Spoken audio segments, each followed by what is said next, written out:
In today's episode, I'm going to share with you a few new tools I've been using that covers everything from stacking and earning points via shopping portals to flight award searches to family hotel hunting and building itineraries on trips. So listen in.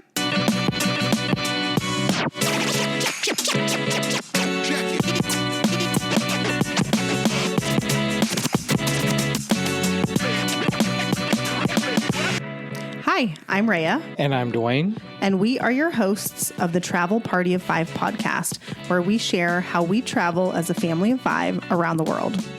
We will also share how we use points and miles to travel as affordably as possible and sometimes even completely free. So if you're wanting to travel more with your family, but you're not sure how, we'd love for you to listen in. So welcome to our podcast where we hope you learn a thing or two to get you closer to your next trip.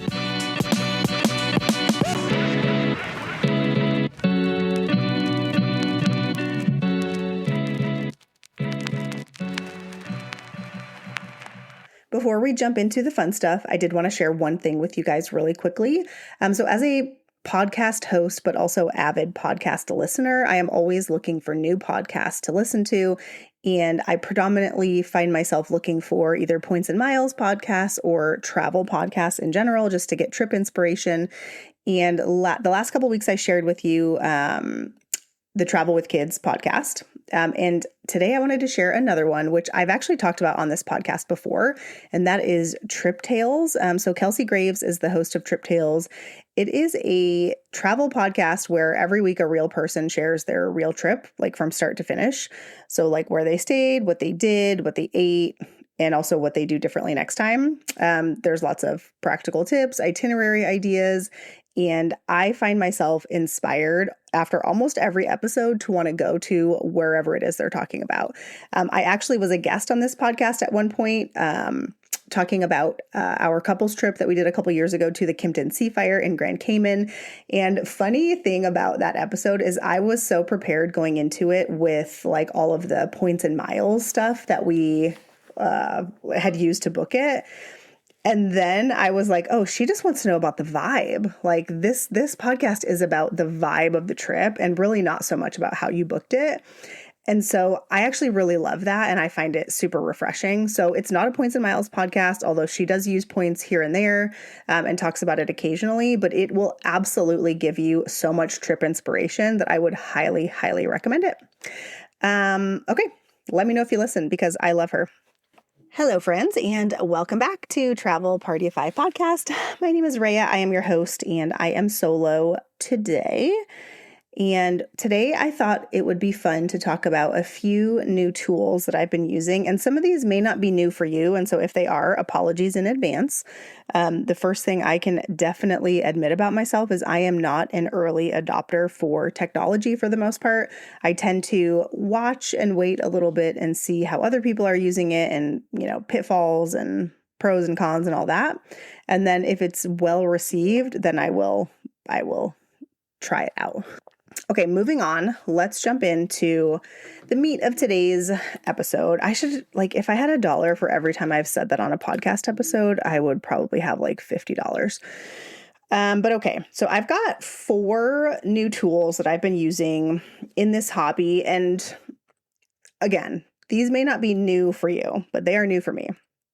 And they're not all like award finders or they're all kind of different. So the first one I'm going to talk about is called SaveWise. And the website for this is getsavewise.com. And SaveWise is essentially a competitor to card pointers, which I have talked about several times on this podcast before.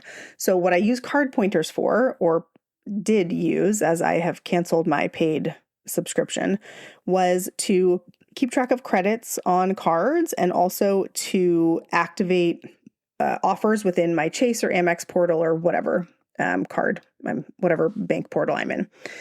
And I really liked card pointers because it would activate the offers, and sometimes I would get multiple offers on multiple cards, and that was super helpful. But it has not been working the best lately. And so I actually have uninstalled the extension and I have canceled my paid subscription. And I've kind of moved over to Get SaveWise for a couple of reasons. One, I actually don't need card pointers to track my credits anymore because I have this kind of compiled spreadsheet that I made that is working really well for me. And I can talk a little bit about that too, maybe.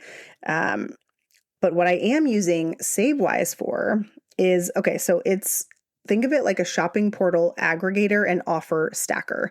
So if you've ever used Cashback Monitor, this is similar to that, except it also integrates your credit card offers from like Amex and Chase into the same place. And so you can go in there, open the SaveWise website, search for a store. If you're going to go buy something at, like, let's say Lululemon, search for the store. It will show you every shopping portal's offer. So Rakuten, Chase, Advantage, Capital One, Simply Miles, etc. I think it tracks over 20 portals and what their current earn rate is, whether it's miles back, cash back, whatever. And then it will also show you right on the same screen if you have an active American Express offer or a Chase offer for that same merchant. So sometimes Lululemon does like 10% off, $100 or more or whatever. And it will show you if you have that offer on any of your cards in the same window and which card it's on also.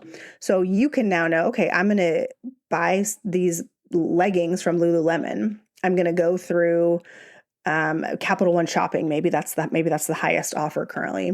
And I'm going to use this, Chase card that ends in 1234. And I'm also going to get 10% off as long as I spend $100 or more.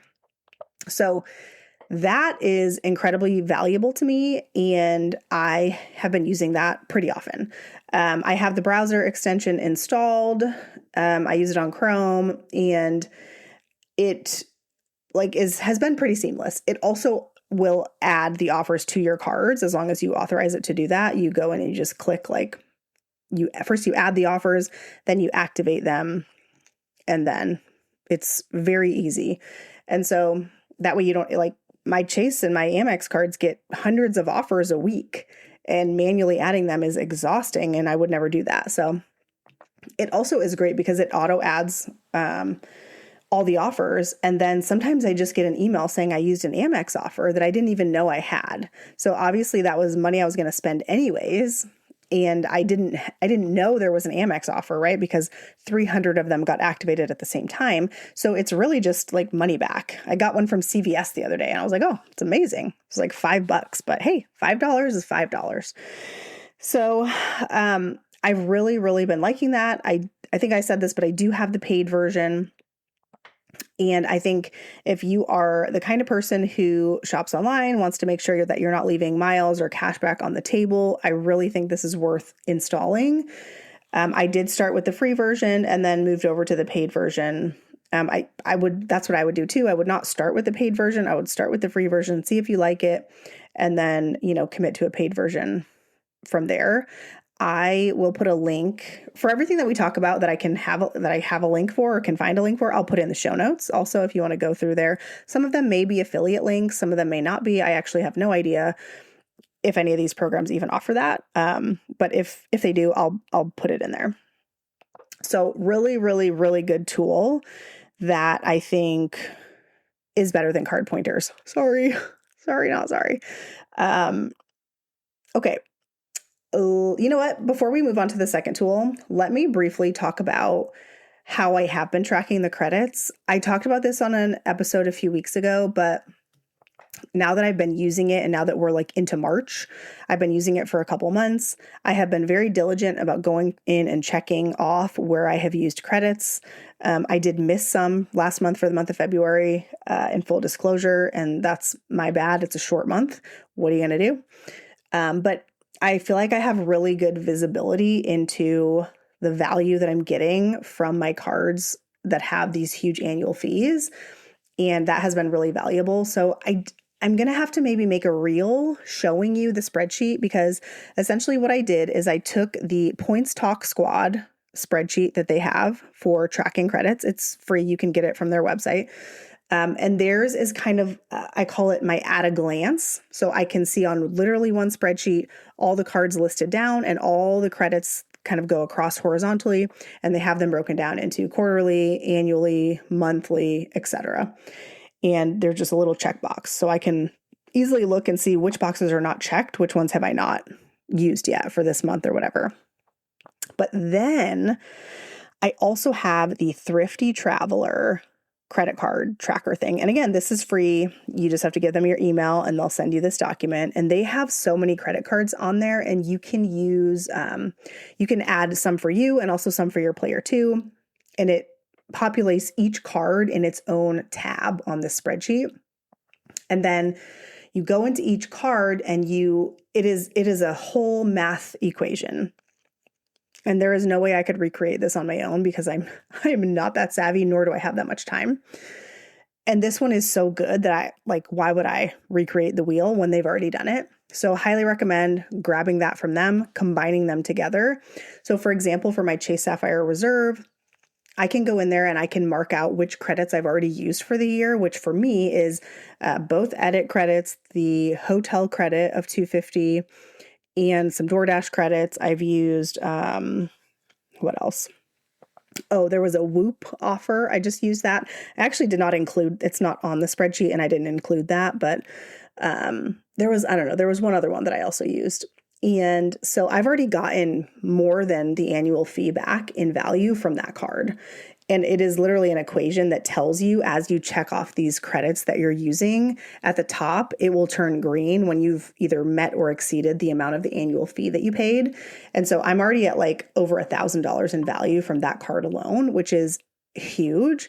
And as someone who has so many cards with high annual fees, making sure that we are getting the most out of these credits in whatever way we can is incredibly important for us to know. So I will commit to making an Instagram reel and showing you how I have this spreadsheet laid out so that you can do the same. Because I did not create either of these spreadsheets, I think I said this before, I'm not comfortable sharing it because it's not my work. I didn't do it. All I did was compile it together. So I'll show you how I did it so that you can do it too. And look on Instagram for that, sometime in the next week is what I would say.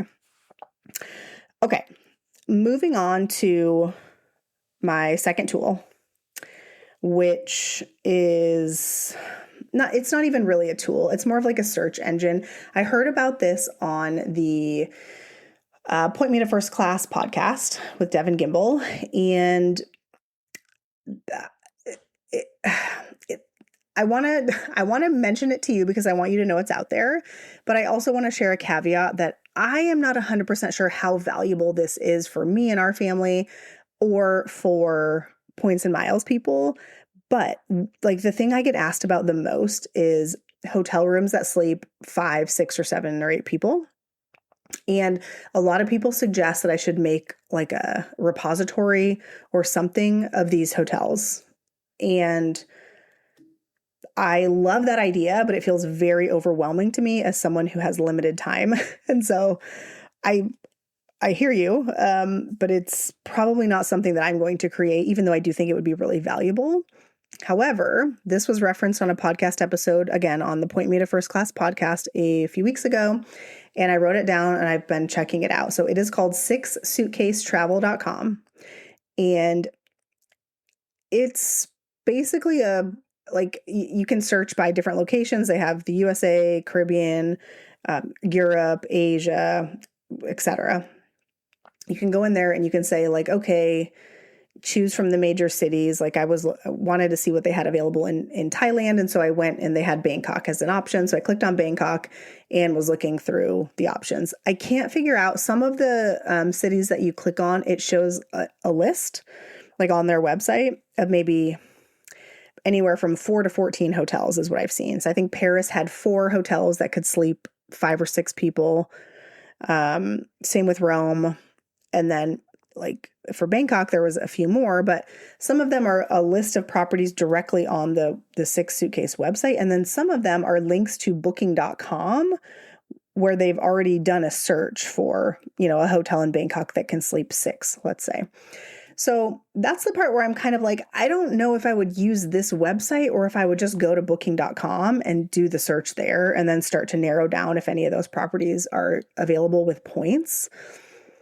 But I wanted you guys to be aware that this exists, and I did check it out, and I do think it's a decent resource if you're looking for a place to start.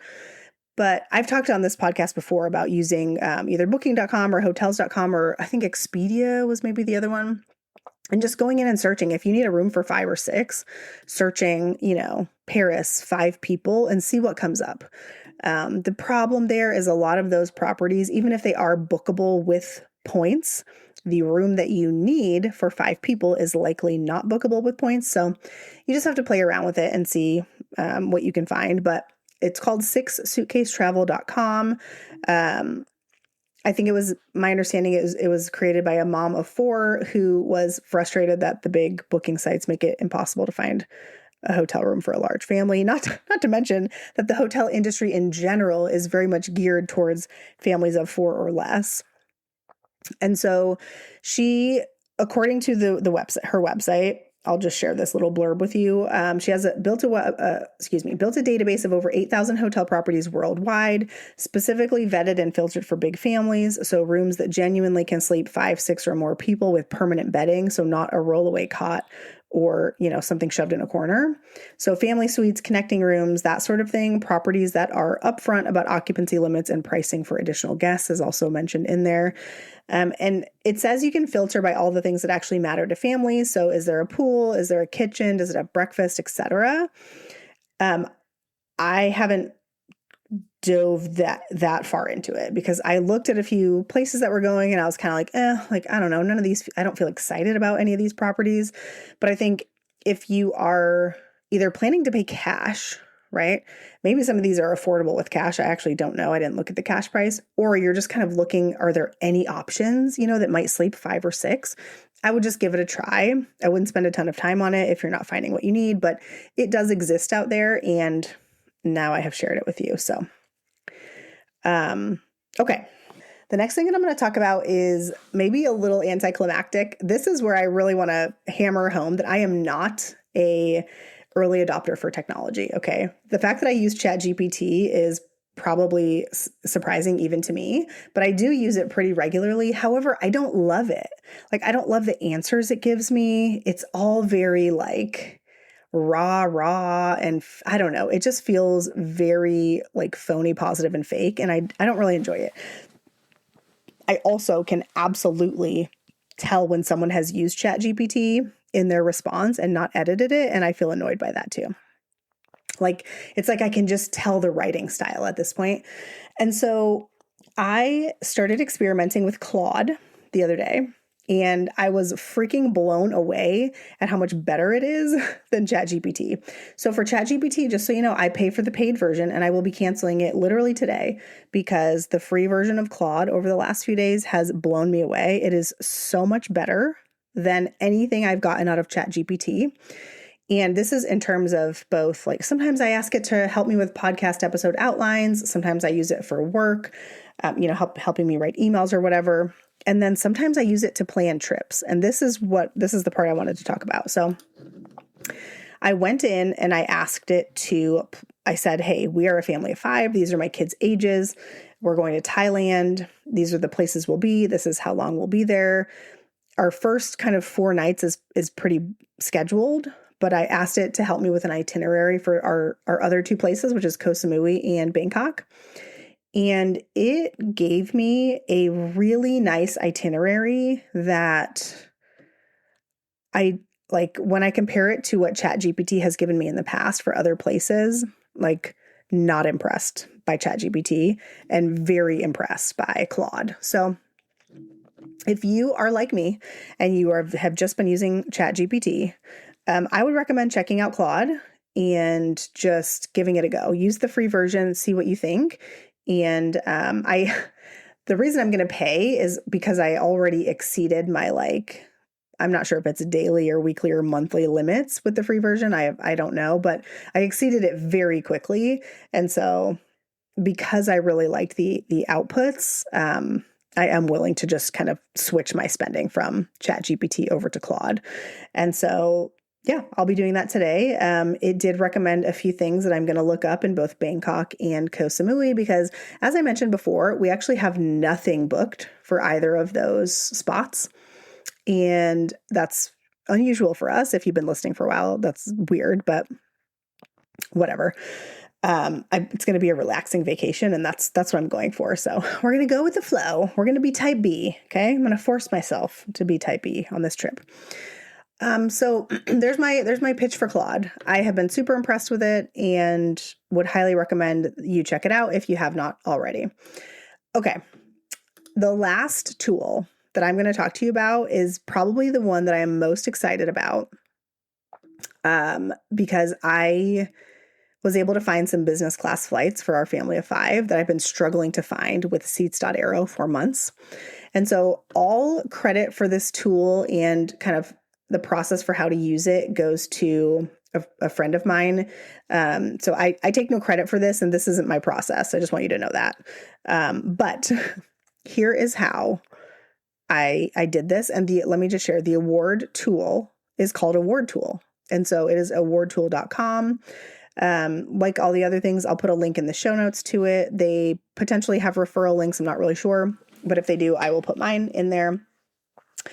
I started with the paid version as I always, I started with the free version as I always recommend. And then because I was able to find what I needed so quickly, I was like, immediately take my money, because now I'm going to use it a lot more, and I'm going to set alerts.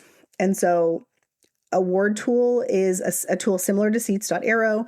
I have talked about Seats.aero a lot. I have previously thought it was the best award tool searcher out there. And if you have done a coaching call or a consultation call with me, we have absolutely talked about Seats.aero.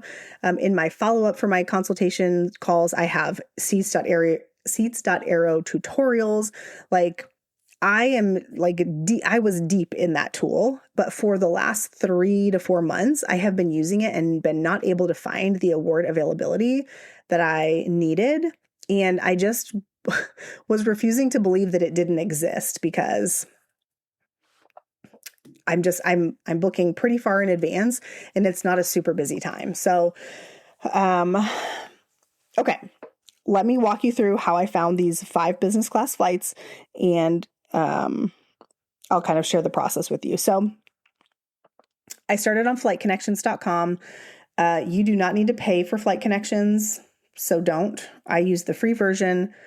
Even though they make the paid version look very appealing, you really don't need it. So here's what I did.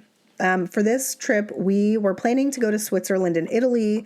I have flights into Switzerland, but I have not booked anything else because I've been waiting to find the flights back, because the wherever we found flights back from was going to determine kind of how the rest of our trip went and where we went on the trip. So I've had the flights there into Zurich for months, and I've just been waiting to try to find flights back. I really wanted to end in Rome.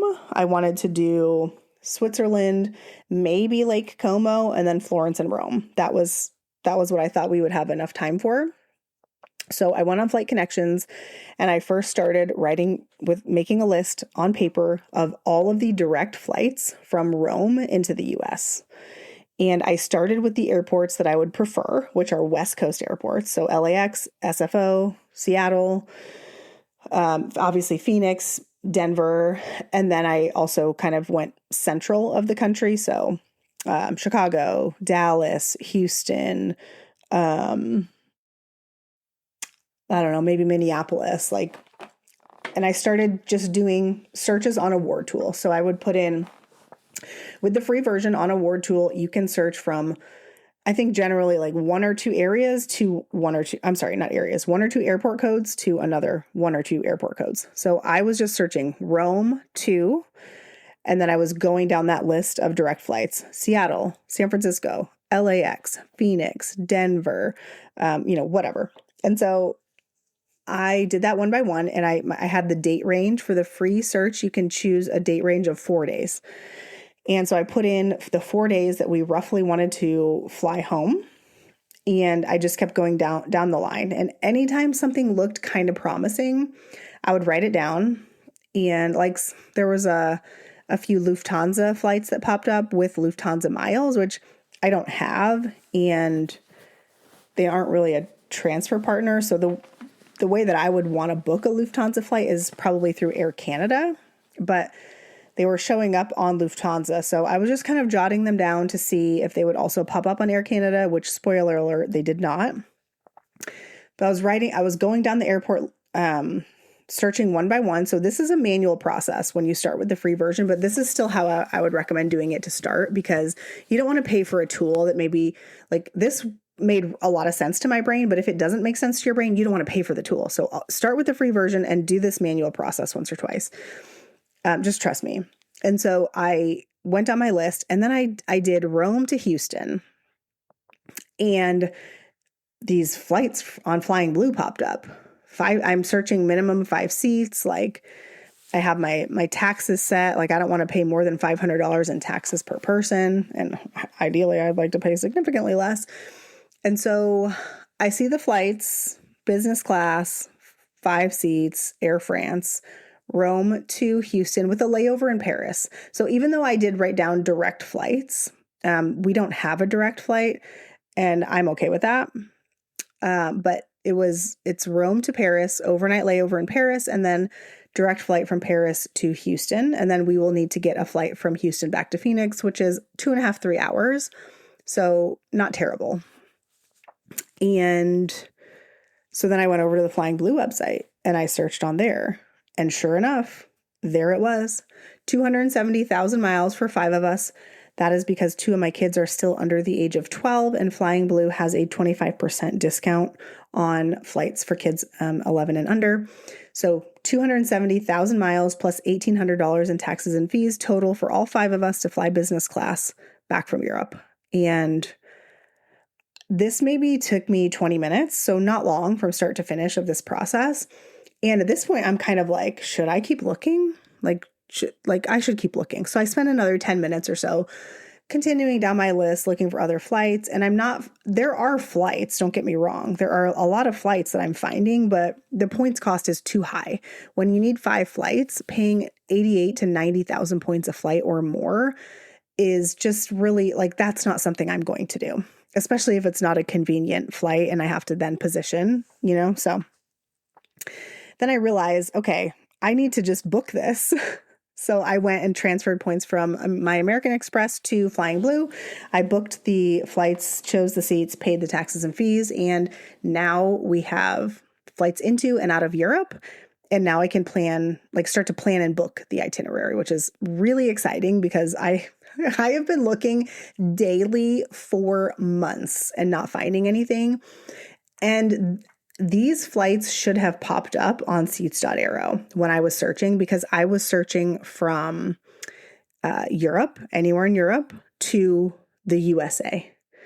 And this flight meets all that criteria, but it didn't show up on seats.aero. So do with that what you will. But I am now an award tool convert, and I will be using this going forward, until maybe something else better comes along. I don't know. I think that the free version also, it gives you 90 days of route data, a 4-day search window, and 3 award alerts. So again, start with the free version. And if you like it, I think it's like $85 a year or something for the paid version. And that lets you set up to 25 award alerts, unlimited access to hotel data. Haven't even dove into that yet, but I will. And then, a bunch of other stuff. So I think what I will do going forward is I'm going to set alerts for the flights I just booked, just to see if anything better comes along.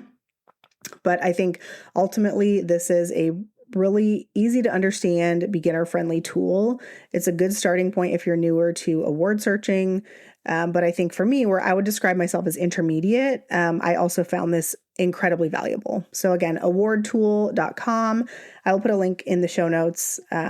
I'm blown away that it helped me find those flights so fast. So can't recommend it enough at this point. Okay, so we've talked about SaveWise, which is getsavewise.com. We've talked about SixSuitcaseTravel. We talked about using Claude instead of ChatGPT. As a side note, if you have been using some other form of AI besides Claude or ChatGPT, send me a DM on Instagram and let me know, because I'm definitely open to checking out others as well. And then we talked about Award Tool. So those are the 4 things that I have been using lately that I've really been liking. Obviously, none of these things are perfect, and a combination, of these maybe mixed with some other tools is going to be the best fit for you. But I think all of these things are worth knowing about, and at least a couple of them are probably going to change how you do things a little bit, because I know they have for me. As always, links to everything that we talked about today will be in the show notes. If you've used any of these tools or have any tips, or if you have one that you think I should talk about, let me know. Send me a DM on Instagram. I want to hear what's working for you guys. And until next time, keep searching business class flights for everybody. Okay, talk to you guys soon. Bye.